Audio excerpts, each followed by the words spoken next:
तो आज हम डिस्कस करेंगे क्लास 10th केमिस्ट्री का एक important topic chemical properties of acids. तो फर्स्ट प्रॉपर्टी है कि एसिड्स हैव सोर टेस्ट। जितने भी एसिड्स होते हैं सबका टेस्ट काफ़ी खट्टा होता है। जितने भी सिट्रस फ्रूट हैं, चाहे लेमन हो, ऑरेंज हो, सबका टेस्ट काफ़ी खट्टा होता है जस्ट बिकॉज इनके अंदर एसिड प्रेजेंट होता है। Acids turn blue litmus to red. जब भी आपको चेक करना हो कि गिवन सॉल्यूशन एसिड है या नहीं तो ब्लू लिटमस को हम यूज़ कर सकते हैं। ब्लू लिटमस को जब भी एसिड में ड्रॉप किया जाता है तो उसका कलर ब्लू से रेड हो जाता है। Acid solution conduct electricity. जब भी किसी एसिड को हम वाटर में डिसॉल्व करते हैं तो एसिड सॉल्यूशन फॉर्म करते हैं। तो एसिड क्योंकि वाटर में डिसॉल्व करने पर आयन रिलीज करता है और आयन की प्रेजेंस की वजह से एसिड सॉल्यूशन इलेक्ट्रिसिटी को कंडक्ट करता है। Acids have corrosive nature. जितने भी जब किसी एसिड को हम कंसंट्रेटेड फॉर्म में यूज़ करते हैं तो काफ़ी डेंजरस होते हैं। जैसे कि यहाँ पर आप देख सकते हैं फिगर में कि कॉटन के क्लॉथ के ऊपर जब डाइल्यूट सल्फ्यूरिक एसिड के एक ड्रॉप गिर जाते हैं तो किस तरीके से बर्न हो जाता है, उसमें होल बन जाता है। तो कंसंट्रेटेड एसिड से अवेयर करने के लिए इनके ऊपर ही हैजर्ड साइन जो है वो लगाए जाते हैं।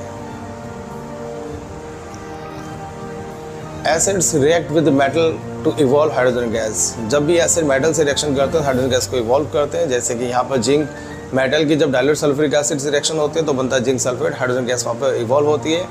हाइड्रोजन गैस यहाँ पे बबल्स की फॉर्म में होता है और हाइड्रोजन गैस का टेस्ट है कि जब भी बर्निंग कैंडल हम इसके क्लोज लेकर जाते हैं तो वो लिटिल एक्सप्लोजन के साथ बर्न होने लगती है।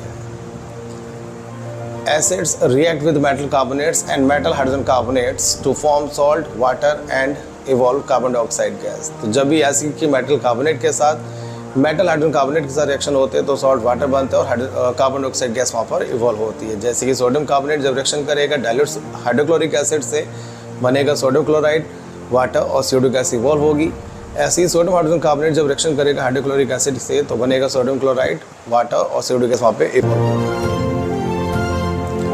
एसिड जब भी बेसिस के साथ रिएक्शन करते हैं तो सॉल्ट और वाटर बनाते हैं। तो क्योंकि इस रिएक्शन में एसिड और बेस दोनों एक दूसरे को न्यूट्रलाइज कर देते हैं, इस रिएक्शन को न्यूट्रलाइजेशन रिएक्शन कहा जाता है। तो जैसे सोडियम हाइड्रोक्साइड, हाइड्रोक्लोरिक एसिड दोनों स्ट्रॉन्ग बेस और स्ट्रॉन्ग एसिड है, रिएक्शन करेंगे तो बनेगा सोडियम क्लोराइड जो कि एक न्यूट्रल सॉल्ट है और प्लस वाटर।